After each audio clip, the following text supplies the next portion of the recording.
So, you're a dog owner in Singapore, or maybe you're thinking about becoming one. That's awesome.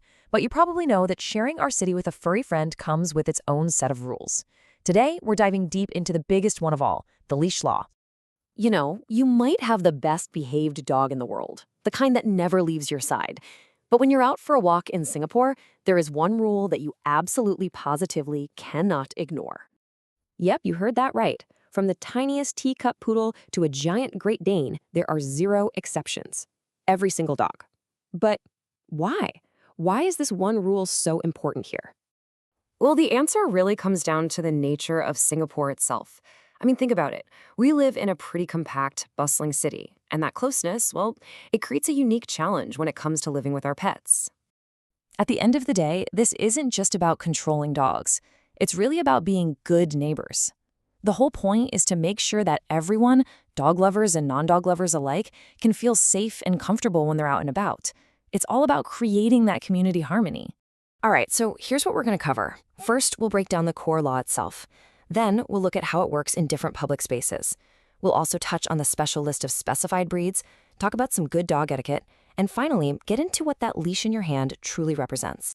Okay, let's get into the nitty-gritty. The official rule comes from the Animals and Birds rules, and the folks who enforce this are the Animal and Veterinary Service, or AVS as you probably heard them called.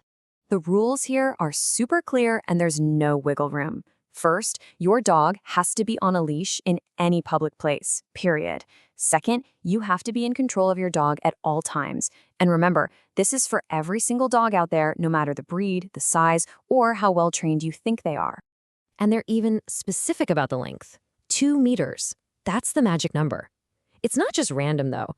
A 2-meter leash means your dog is always close enough for you to react quickly, especially in a crowd. And trust me, you do not want to test this rule. If you're caught without a leash or not in control of your dog, the fine can go all the way up to $5,000. That really shows you how seriously they take this for public safety. So, we know the rule, but what counts as a public place, really? Let's look at where this law applies in your day-to-day life. Basically, it's almost everywhere that's a shared space. If you're in an HDB, the moment you step into the corridor, void deck, or lift, leash on. For condos, you've got to check your own bylaws, because they can sometimes be even stricter. And in parks, same deal. On the paths and park connectors, you need that leash. Okay, I know what you're thinking. With all these rules, is there anywhere my dog can just be a dog? Run free and get the zoomies out? And the answer is yes, but, and this is a big but, it's only in one very specific place, a designated dog run. These are the only official fenced-in spots where it's legal for your dog to be off-leash. And even then, you still got to keep a close eye on them. All right, so you've got the general leash rule down, but hold on, because there's another layer to this. AVS has something called a specified breeds list. And for these dogs, the rules get a whole lot stricter. The biggest difference really comes down to one extra piece of gear. For most dogs, the rule is just leashed. Simple. But for dogs on this specified list, the rule is leashed and muzzled anytime they're in public. That's a huge difference. And wow, it doesn't stop with the muzzle. Owners of breeds like pit bulls or Rottweilers also have to get them spayed or neutered.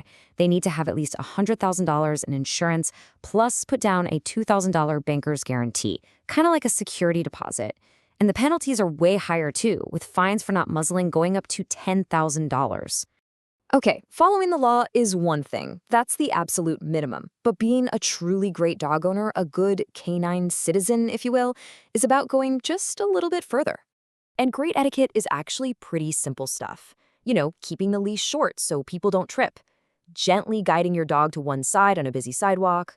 If you've got one of those retractable leashes, locking it in a small space like a lift.